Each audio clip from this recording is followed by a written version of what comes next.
Alright guys, I picked up a new guitar. It was, I seen it in our local shop here in Roanoke, and I've been needing a 24 fret guitar and just simply couldn't afford to purchase one. And a killer, in my eyes, it's as close to mint condition as you can get.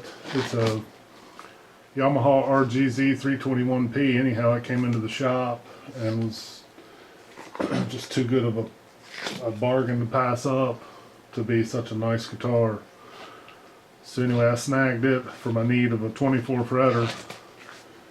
And anyhow, I'm in the process of, I've disassembled it just for major cleaning and taking the trim apart. This one particular guitar had a Floyd Rose TRS101, and I'm thinking it's a Japanese licensed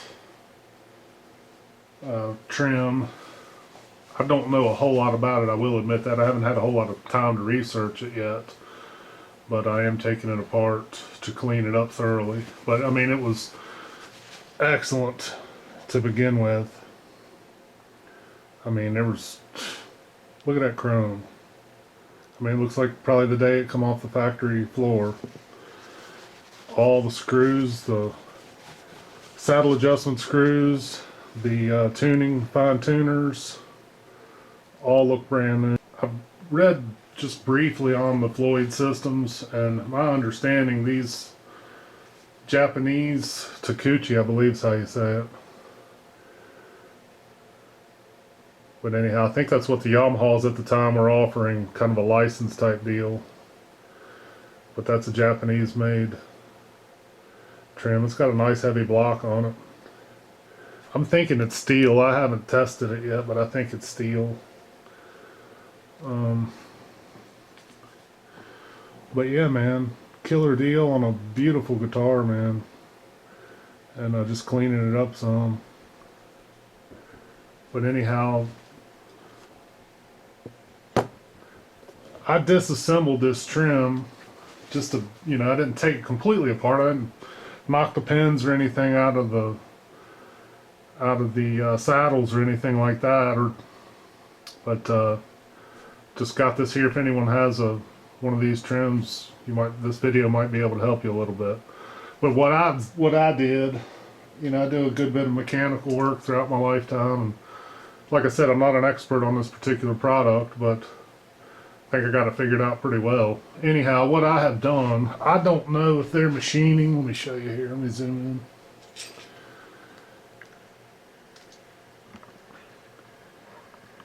I don't know if they machine these saddles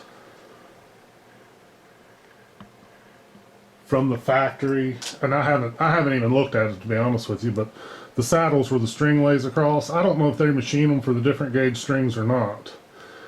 Maybe they do, maybe they don't. But anyhow, in order to combat that situation until I further understand how they design the system, I pulled everything off in order from low E to high E. So this will be the low E saddle, and that's the high E saddle. And the same goes with the nut blocks there and the screws. I'm sure these screws, I haven't mic'd them or nothing, but I'm sure they're probably the same lengths and stuff. But anyway, just in order to make sure I got it right, that's how I disassembled it, and that's how I will reassemble it until I further understand how they did their machine work on these components. But anyway, everything in here is ordered from low to high, and just by looking at these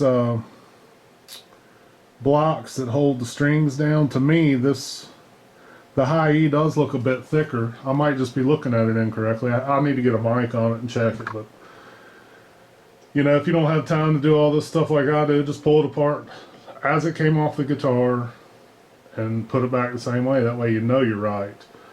And I'll show you in just a moment.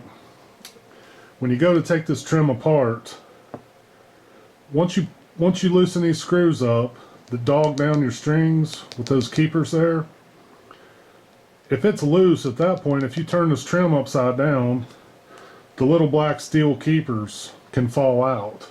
And I'll show you how they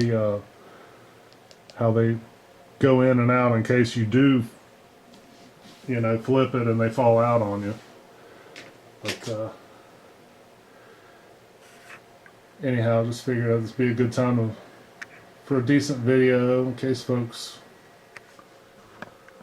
had questions on this particular system. And I've checked the knife edges on this thing, man. It looks like the day it came off the showroom. I've seen some guys kind of dogging this trim out on the internet and stuff. This guitar, and I haven't looked anything up yet. I'm thinking it's late 80s, early 90s when it was built. And I'm honestly thinking the guitar was probably cased the majority of its life, as good a condition it's in. And the frets are in great condition. Fretboard looks flawless. Just very fine scratches on the guitar is about all it is. And they're few and far between. Mainly, I think the pick guard took the majority of the abuse. And that was light at best.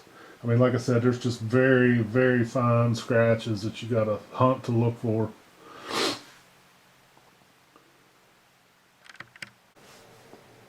Alright guys, here's the saddle off that trim that was out of the low E position. Like I mentioned before, I don't know if they're machining them any differently one from the other as far as going from low to high E. I haven't looked into it enough to tell you that. So anyway, I just pulled them out in order that they came off the guitar. It's a possibility, let me show you here. It's a possibility that saddle where the string rides, the channel there, could be machined differently for the different diameter strings. But I don't know. Like I said, I haven't studied this particular system that much. Let me show you here. This keeper here, like I mentioned before, if you take your string retaining screws here that go through the back of the trim and they dog down on this piece of steel in there and clamps your string in. If you loosen these screws up and turn the trim over, these little keepers, this black piece of steel in there, they can fall out. And I'll pull one out here in just a minute for you, just to show you in case that happens to you how they go back in.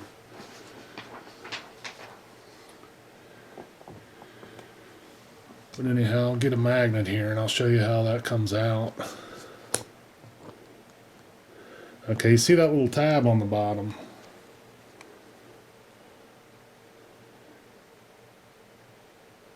That goes towards the back of the trim. So it will go in just like so.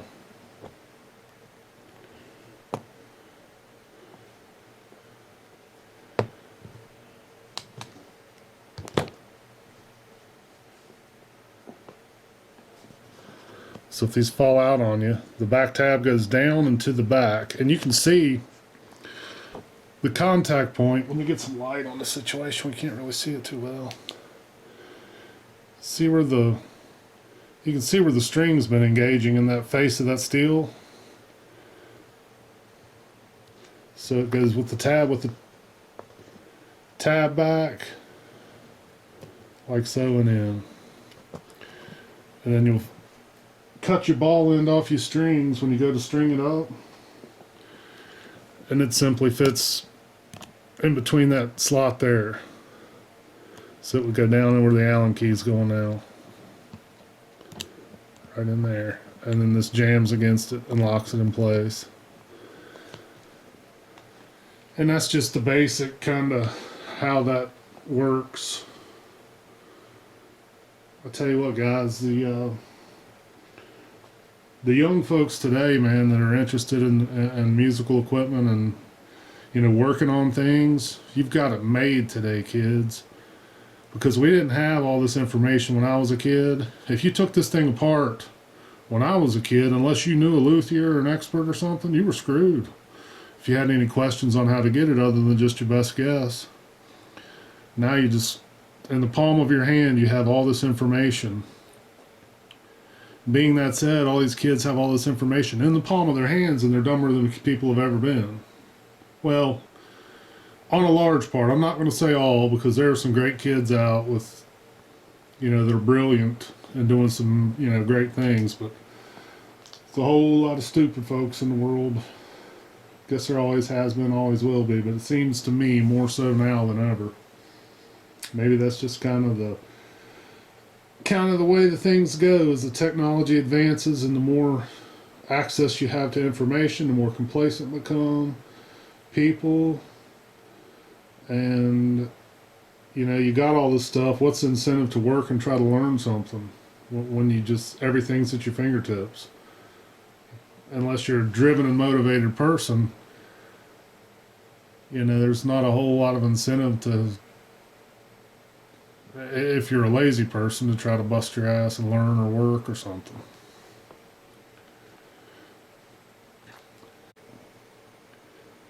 Alright guys, when I started cleaning the trim, the only reason I probably took it completely apart was some of the saddle screws were loose and the saddles were moving back and forth. So I was like, shoot, if I got to re-intonate the thing, I might as well just take it completely apart to clean it good. And I've done that here. I just need to wipe it down one more time and I'm good with that.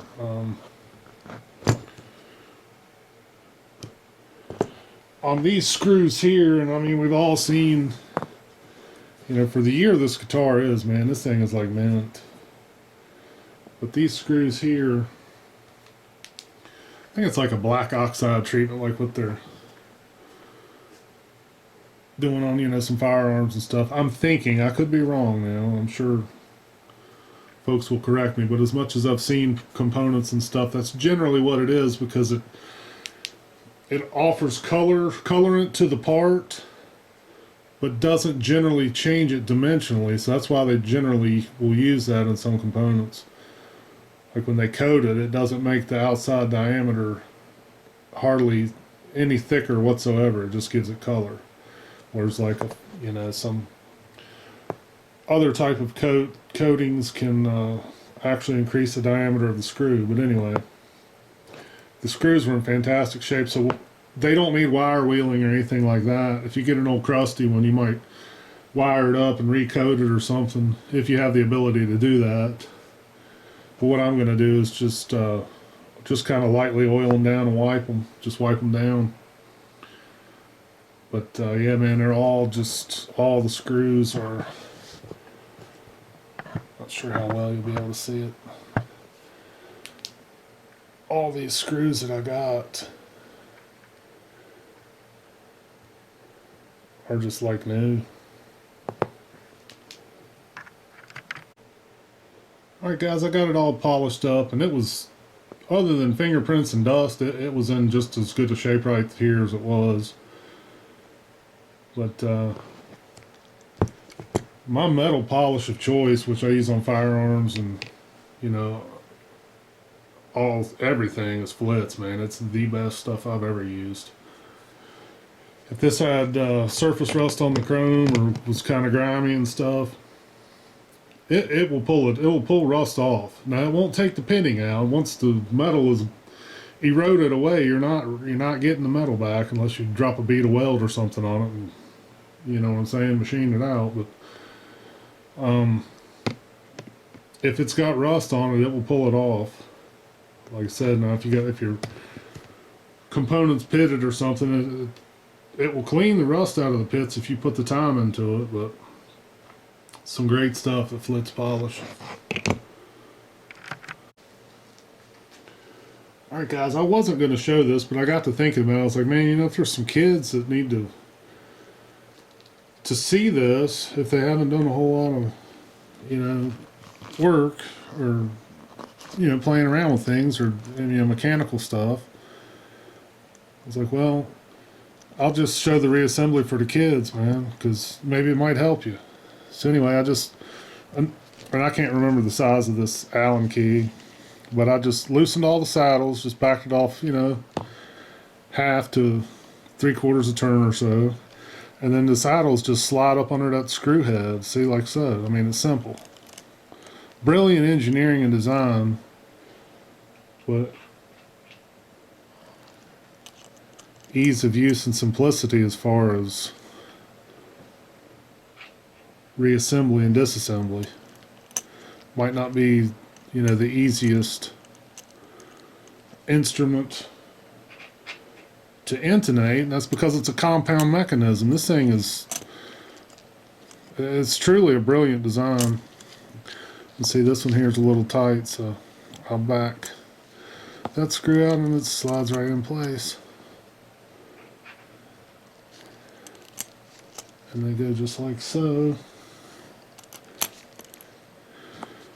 And I'll probably just dog them down lightly to where I can still move them when it comes time for intonation. So I'm just gently turning it. When I feel any resistance and it stops, I'll just let off.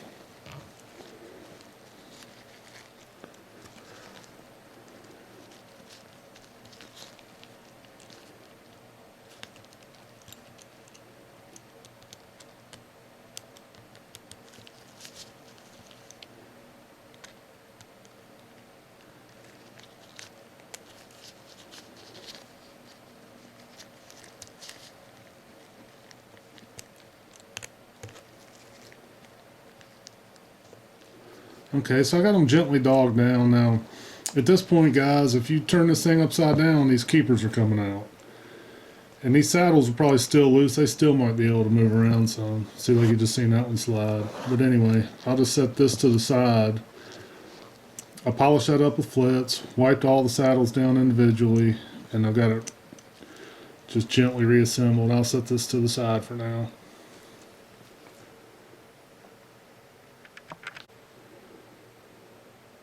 Alright guys, so I got it.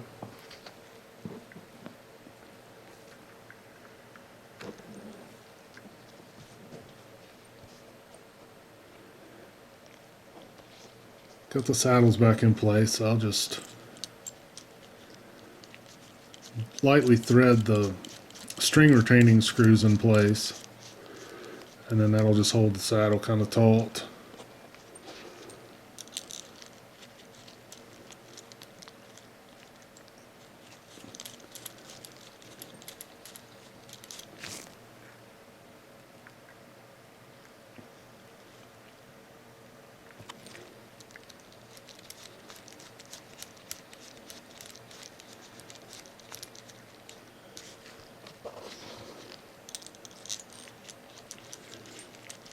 And I've lightly wiped down the screws with oil.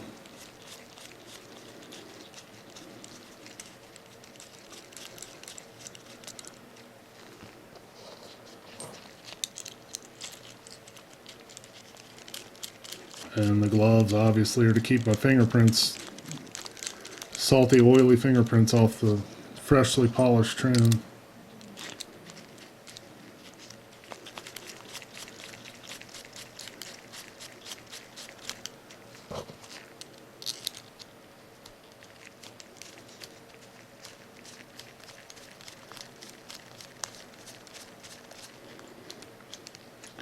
Alright guys, if you dog them in now taut, it'll dog down on the string keepers there, and at that point, if you know, if you need, you don't have to be so concerned with flipping the trim over or how you handle it. Like at that point, those keepers aren't coming out. So until you start intonating it, you can just leave it as so until you get back on the guitar. That way you don't have to worry really so much about how you handle it. Alright guys, here's that Yamaha RGZ321P I picked up, and man, you can tell from here that this thing is like close to mint. I mean, it's got just some very light scratches in the paint. I mean, pulling it in out of the case a couple times can do that.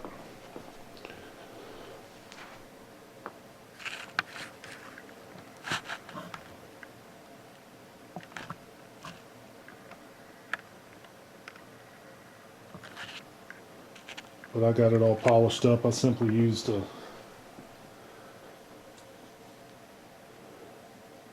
some of this Gibson guitar polish I had on hand, and I did a good soak on the fretboard.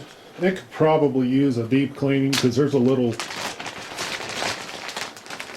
bit of grime right up against the frets, but it's fine. Fret ends could probably use dress just a touch, but I use this on the fretboard, and it seems to work pretty good. But I just sprayed it on, let it set for a little while, soak in a little bit, and then just wiped it off good.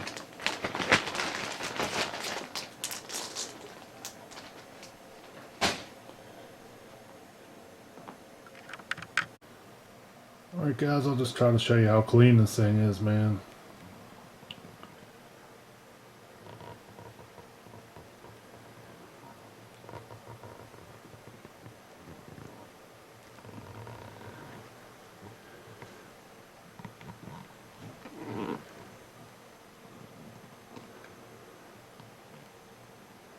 Just a little.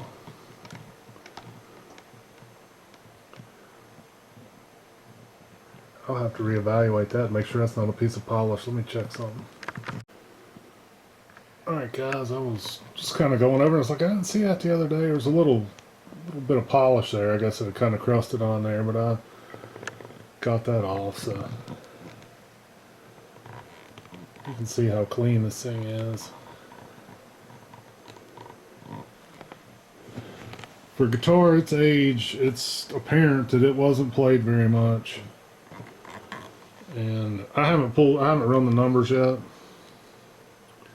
I mean, look at the trim cavity and all, and I've cleaned it up. So it just had some dust in it.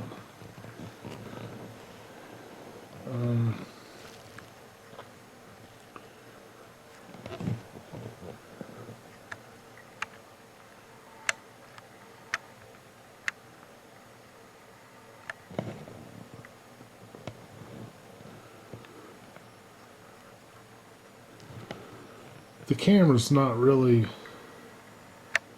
I don't think, showing it, but there's just some very just hairline places here and there. I mean, but man, it's clean. Very, very clean. Okay, there you can see a couple of just fine hairlines to the right of the Yamaha logo. And see, there's a little dimple right there. I mean, but you're hard pressed to, and it'd probably come out of the factory like that, to be honest with you. Let's see if I can find it again. There it is. To the right of the ceiling fan lights. Okay. But just, I mean, that's about it.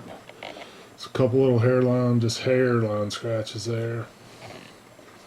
Check out where they routed and inlaid the Yamaha bands and logos to lock that neck in place. I like how they use that. This is super playability joint system, I guess so. That's a heck of a.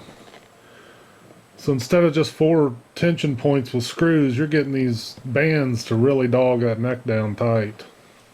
Instead of having 4 individual pressure points, these bars are transferring that weight, that tension on the neck, and just locking it in tight.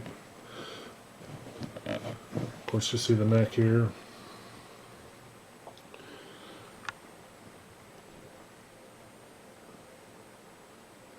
All the tuning keys, I need to polish them up, but they're like mint.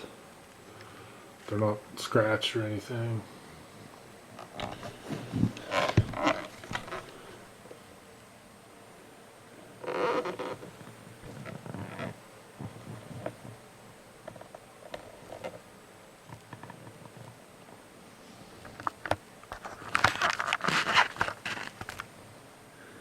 There's a little, just a very, very slight.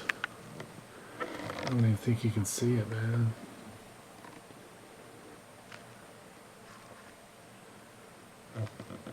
In the light, if you look right there's a.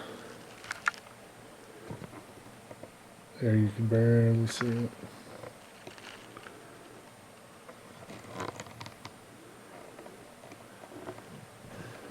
And then, of course, just some fine scratches on the pick guard, but I mean, that's to be expected.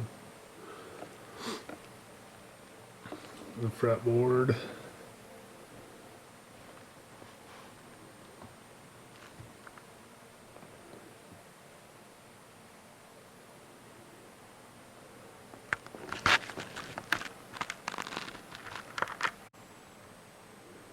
And of course the headstock. And just, you can see just right around where the fan light's coming through, just a very hairline scratch in there to the left of the Y.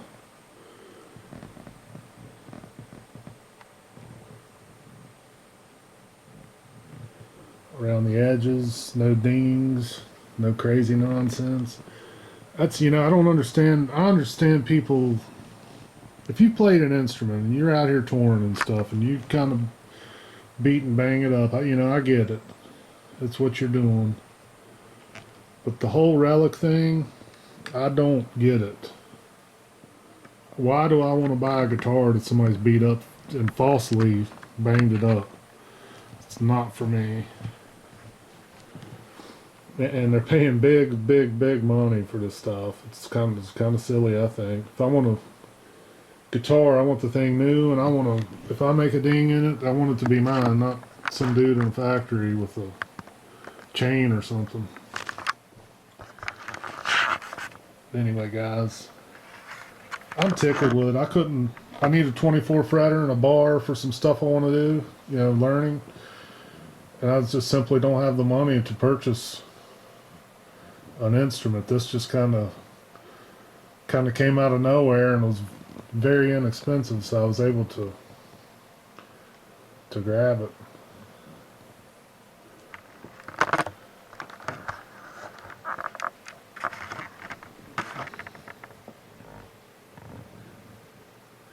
You can see just right beside the frets, just a little bit of grime. I mean, I wiped it off real good with the cleaner, but it could probably use a good scrub.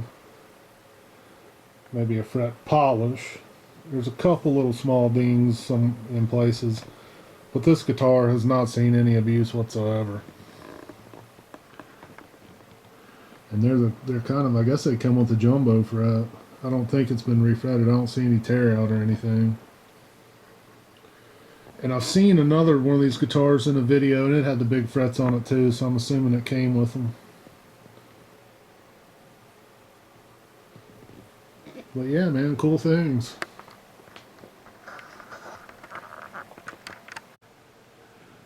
Alright guys, getting ready to put that trem back in, and I've seen people talk about using chapstick on the knife edge contacts. You can see in that screw, they've machined it down to form like a cone, like a bottle neck, like right in there. So those knife edges engage in there, and is where it, you know, actuates, it tilts up and down.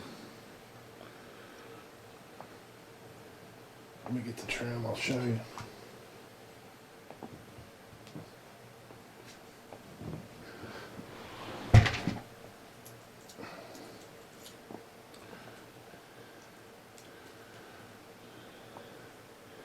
When you hear people talk about the knife edges, what they're talking about is that place right there.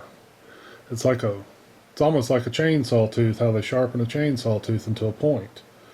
And I'll flip it over, and it's, as you can see there, it's filed down there too.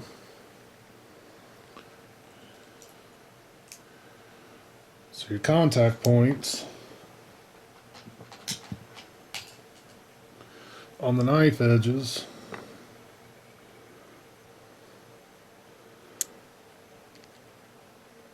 are right there on either side, and each screw is milled down to accommodate those knife edges, where it just rides in there in a very fine point. But anyhow, folks will lubricate those, because you'll hear them creaking sometimes. Folks will lubricate them with chapstick. But anyhow, my wife, she, with her bees and stuff, she makes some homemade lip balm. I'm just going to hit it up with a little bit of that. This is some unscented. But if you're interested in any lip balm, holler at me. It's all natural, all organic stuff.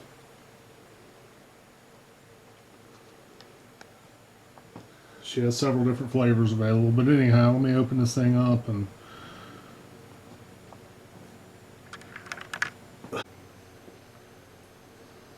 alright guys, so I'll load me a little bit up on a Q-tip.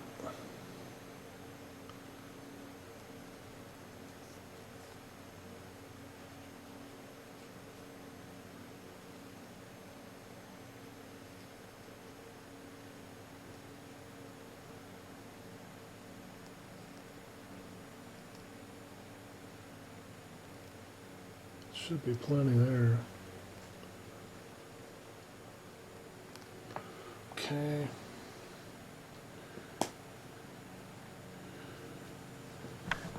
And I'll just lightly coat the contact point.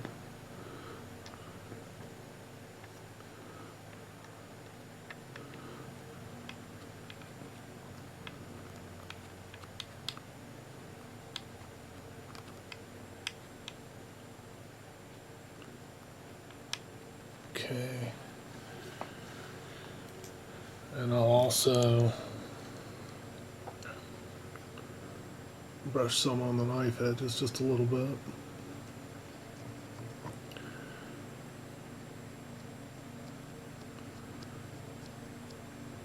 Top and bottom. I'll do the bottom off screen in case one of these saddles decides it wants to fly out. I don't want to hit in the guitar. Alright. So I got it all lubed up and I'll just set it back in place.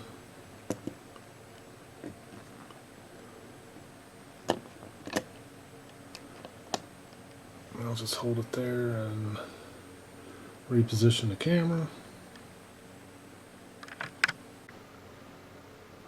Alright guys, what I've done now, since I'm not at a proper workbench and I'm just kind of winging it, just kind of doing a basic clean, my shop's in kind of disarray right now, but what I've done, I've put the trim in the knife edges, and you see the cavity, it's pegged to the front now, and I want it like that because I'm going to put the screws in there now, and I haven't cut a block. Let me show you something. What you should do, and I will do in the future, this steel bar, that trim, should fit evenly in the center of that cavity. So I should have a block of wood that I can stuff between this front plane and this steel bar to keep the trim even, as opposed to being pegged towards the front. It should be even, but I can get what I need to do done right now like it is, and until I'm able to make a block to put in the trim to block it off and hold it straight. So I'm gonna go ahead and put the screws on it, or the springs on it rather. And I don't know if they came with 3 or not. This particular guitar, it just had 2 on it, one on each of the outside posts, one on this one and one on this one, and it was set up fine. But I'll go on and put them in and be back with you. It's kind of fiddly and I don't want to scratch a thing, and I'm not at a proper bench, so I'm going to go do it off camera. Alright guys, so I shimmed it up with some paper. I didn't have time to go cut a proper gauge shim. I need to make a shim for the front and the back to where you can just lock it into place tight and it's not moving at all for intonating and adjusting. But just to show you, if you gotta wing it, man, just that's one of the ways you can do it. But anyway, it's kind of fiddly. I'm gonna flip this thing over, and there's probably a couple dozen videos on here about how to set up a trim. I'm going to flip it over and string it up, and then I may or may not show a video of intonating it. Alright guys, I'm going to string it up with a set of, I've always said Diodario, but I'm sure everybody, I'm just a hillbilly from Virginia, I say Diodario because it's got an apostrophe splitting it. I'm sure somebody will correct me and say Diodario or what have you, but Diodario XL 120s is what's going on it. And it had 9 to 42s on it when I got it. So it's my understanding you want to keep the same diameter strings should be close to the same string tension and setup, so that's what we're going to do. And it played nicely with the 9s. I got on an Epiphone I've got a set of I'm running 10s on it and like the 10s on that guitar. But anyways, here's the brass colored ball on this low E string. It's a 42 gauge. And in order to get it in the trim, you got to cut the ball end off. So I'll go beyond the wrap because I don't want the wraps creating any funky stuff going on. So I'm gonna go just above the wrap and I'm gonna cut it where they terminate the ball end. They whip it around, wrap it up a bunch to hold it in place. I'm gonna go just above the wrap and I'll cut it like so.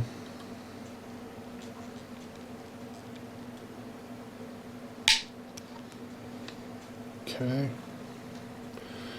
and probably be nice to have a little pair of needle nose at this point to just bend the end of the string there like so, but that'll suffice for now.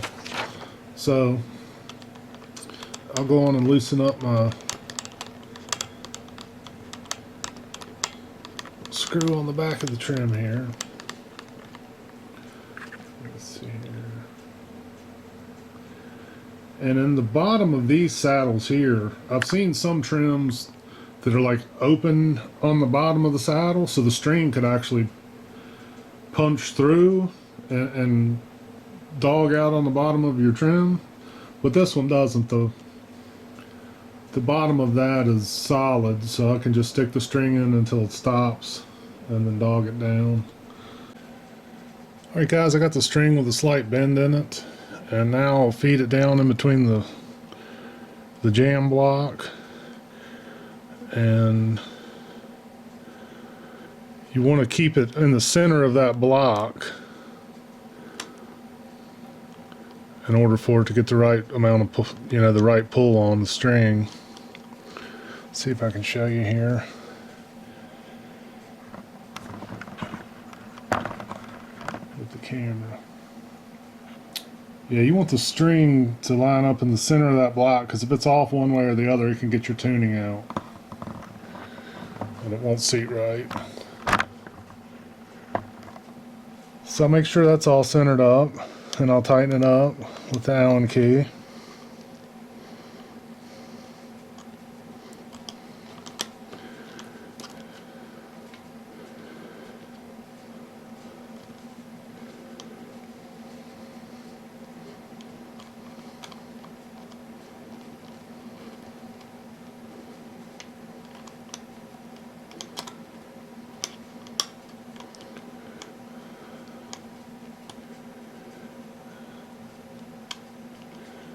And it's a bit fiddly, so take your time and don't tear your guitar up.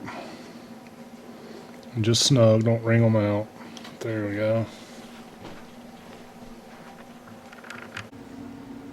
Alright guys, I'll just show you how I string it up. So what I'll do is I'll take the end of my string that I have here, and you'd be careful, you don't want to gouge it down into your headstock and scratch your headstock all to pieces. So you could bend it some upwards, that way it's keeping the string off the headstock.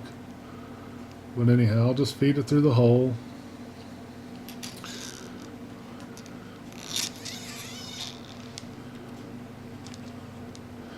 And there you see it's pretty taut. So I'll come out probably, I don't know, 1/2 to 3/4 of an inch, pull it back. And then I like to come in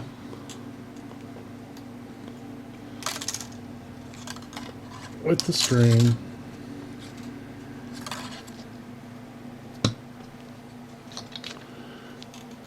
and under. It's not really necessary on these type of guitars. And then back over. So I went through the post, bring the string in, under the string, back over. It's kind of the way I watched a Joe Walsh video, and he recommended that on the Gibsons and stuff. Man, it really locks them in there tight. I think you can see just how that is. Through the post.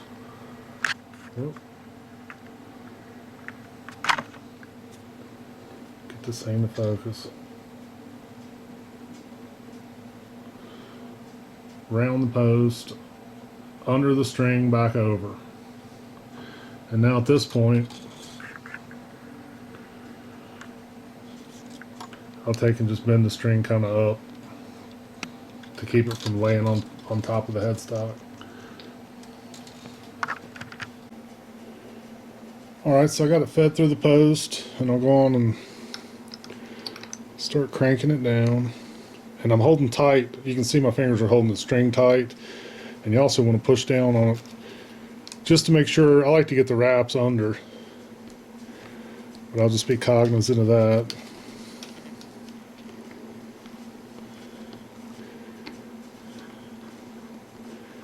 And when it starts getting a little taut on the fretboard,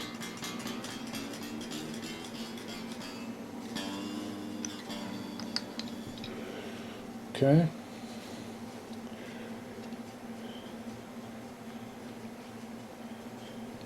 And this tool here, you can use it to clip, but I just clip and wind both. I mean, it's a good combination tool, but I prefer just the, I think these are nippers I got from Lowe's or something. I can get a little bit closer to the tuning peg with these nippers.